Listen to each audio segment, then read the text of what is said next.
My name's Kurt, and a little of my background is I was born and raised here in Eugene, and other than living 2 years down in Tucson, Arizona to go to college, graduated from Churchill High School here for a short time. 3 months lived up in Salem for a little bit, and Vancouver, Washington for a little bit, but yeah, pretty much just Eugene. And then as far as a little more background, as far as how I became homeless, it wasn't one specific incident or anything like that.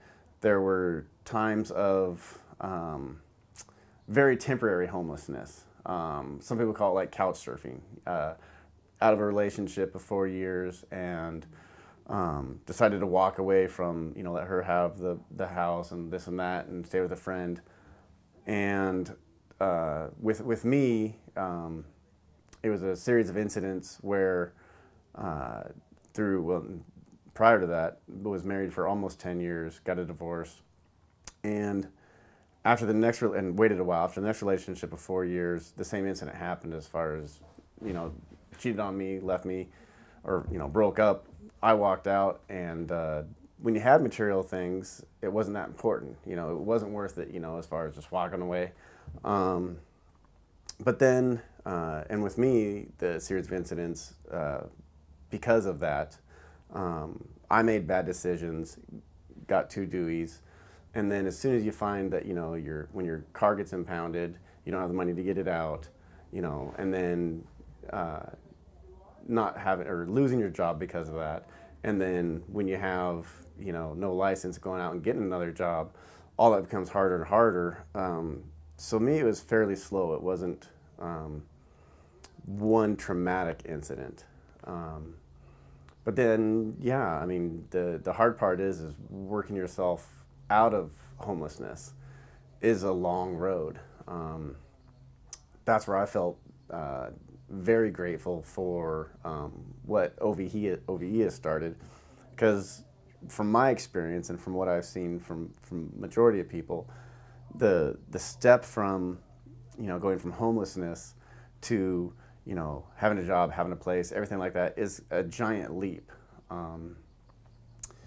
I had, for about 3 months, I had a place where I could stay. It was safe, but by saying stay, it was behind a business, so you had to be up and out of there, 4:30 in the morning. You couldn't show up until late at night. But the belongings and, the sleep at night, although uncomfortable, was safe.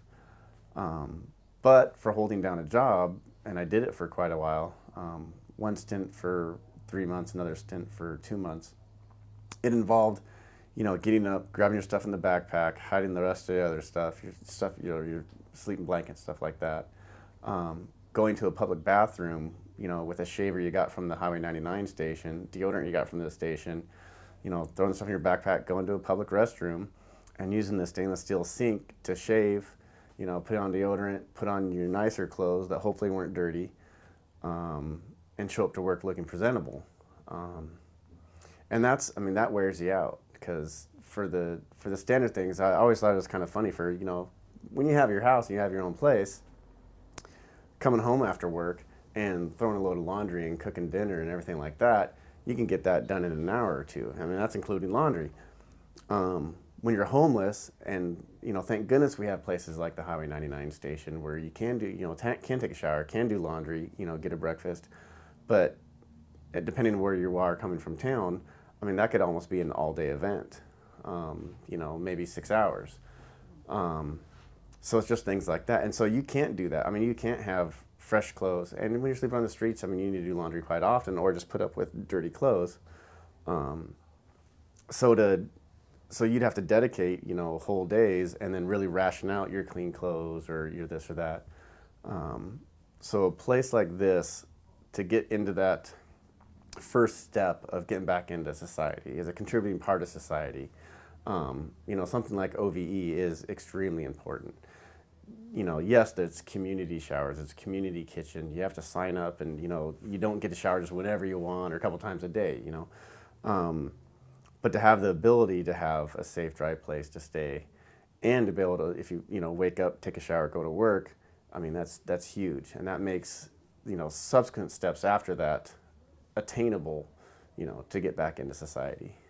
Now tell us about your education and your employment background. My education, finished high school, spent 2 years down at University of Arizona, moved back up, started attending U of O, and it was about right at the start of my junior year where I was working at Jerry's Home Improvement Center, got an opportunity to become management there. So I did that. Later down the road, I worked for Jerry's for almost 10 years. Towards the end of that 10 years, well, it started about the middle, but it took me quite a few years. I got a bachelor's degree from Linfield College in their adult program. And then for me, it was actually kind of ironic because my now ex-wife wanted me to, because I worked a lot of hours. I was assistant store manager, they called it facilitator, for about 6 years. But I mean, it wasn't uncommon to work 60, 70 hours a week sometimes. So she wanted me to change careers, and so I actually, for a very short time, was a Springfield police officer right after that. But I did finish my degree, so I have a bachelor's in business administration. Other job experiences, territory manager for Jensen, which distributes like hardware goods. And then subsequently after that, during the, I could say subsequent 4 years, did things like kind of related to my experience that I received at Jerry's, who has awesome training. So property management, construction work, stuff like that. But again, now with, you know, the mistakes I made, you know, with the criminal record that wasn't anything bad enough, you know, to ever really get me into trouble, but bad enough to, you know, have a criminal record, not having a valid driver's license. The barriers to employment now are huge. It's actually really funny because if you go down to the, you know, WorkSource, if you use, you know, EugeneJobs.net or Career Builders, or Goodwill has a great job center down there as far as getting jobs. The jobs that like WorkSource or other places will send to me saying, yeah, you know, they're not feasible. I mean, as per my resume, that's great, but as soon as you fill out that you don't have a valid driver's license, you do have a criminal record, you know, it's not it's not a feasible job for me to get. So, in 2 years' time, again, the biggest thing is, and what allows me to do it is, you know, some place like this, because you have a stable environment. You know, you don't get to pick your roommates. You don't, you know, it's like living in an apartment complex. You can't pick your neighbors, anything like that, and you do have to interact with them because it's a community. You know, again, everything's shared except for your bedroom. But having that stability allows, at least in my position, you know, to pay off past debts, to pay, you know, everything off that I need to get my driver's license, to, you know, further, hopefully, what would be a career in, you know, a job field that's related to my experience. And I've started that path a year ago, again, even though it was a lot harder, you know, waking up at 4 in the morning and, you know, showering, or not showering, but just shaving at a, you know, public bathroom. So here it's feasible. I mean, here it's feasible, you know, maybe in, you know, 6 months or a year to, you know, have, hopefully all, but maybe not all, you know, majority of stuff that's been holding me back, that have been barriers, taken care of, and back on the right track. Well, that's a big question. I don't know, because I think, because I started, you know, looking into every now and then, you know, what have other cities done and what's proven that's works. And there's, you know, like Salt Lake City that just, for like, I mean, I don't know the details, but, you know, just giving them apartments, or, and what I don't see is what's a sustainable solution.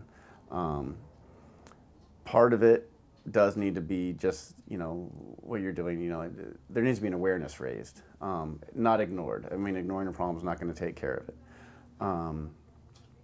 So it needs to be addressed. I think it needs to be fought kind of on both sides as far as at a grassroots level. And I think, you know, that's extremely important. But also, and maybe not so much funding, but like an acceptance or a pursuit of a solution, you know, at a political level, whether it's, you know, city, state, or federal. But I think, like what we're trying to do here, you know, if we can have sustainable success and have something that's a repeatable system, that works for other cities, that would be ideal. For me, the biggest solution for solving homelessness would be, again, make each of those steps attainable for someone who finds himself in that position. You just can't say you're homeless, boom, here's the first step you need to make. And that's a huge leap. You can't, for a lot of people, it's not just as easy as go get a job and get a place. A lot of people have other barriers that I didn't have. I always had an ID. But for some people, and it's happened to me, your backpack gets stolen, and then, all your paperwork, all your ID, everything gets stolen. That just knocks you back to square one again. And when you don't have any money, it's not as simple as just going down to the DMV and getting another ID or driver's license. Barriers and, just traversing to work, things like that. And we live in Oregon, it rains all the time. So transportation's huge. But yeah, again, I'd say just try to make the steps that need to be there, whether it's transportation, some place to, some safe place to stay, and then, and again, what the next plan after OVE is EVE, where like the structure we're in, it could be very, very tiny, 200 square feet, the size of, some people's bedroom. But you'd have your own shower, your own toilet, it'd be have electrical, so it'd be heated. And then, it would be, more money, but then that's a good step to, if you get your own apartment, that's gonna be more money also. But making that just a smaller step so people can do it. To me, the biggest thing is, to boil it down in nuts and bolts, is you can't give up. And there's a quandrum there as far as if you're always down on yourself and beating yourself up about the position you're in, you can spend every day, for the rest of your, for however many years, in that mindset. So you've got to work for more, try for more, not give up. But you have to balance that with not being content with your position you're in now. Because I have seen that from other homeless people. They just give up, but they do that because they're so tired of berating their own selves, let alone, the rest of society, giving them the stigma of being homeless. So yeah, you just need to kind of accept the position you're in, but don't be content with it. Keep working for something better.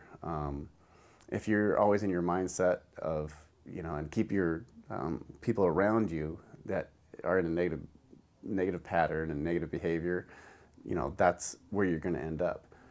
Instead, if you can include people around you and yourself with, a positive attitude, positive behavior, and it takes a long time. A lot of people have found themselves, like, it could have been one incident that set them back, and put them in a hole. And a lot of these people, they'd admit it wasn't nothing they did. A lot of, it would have been something they did, and they'll own up to that. The hard part also is it takes time. Sometimes, if you think, man, I've been doing everything right for 3 months or 6 months or 2 years, I've done everything right, you still can't give up. To dig yourself out, it takes time.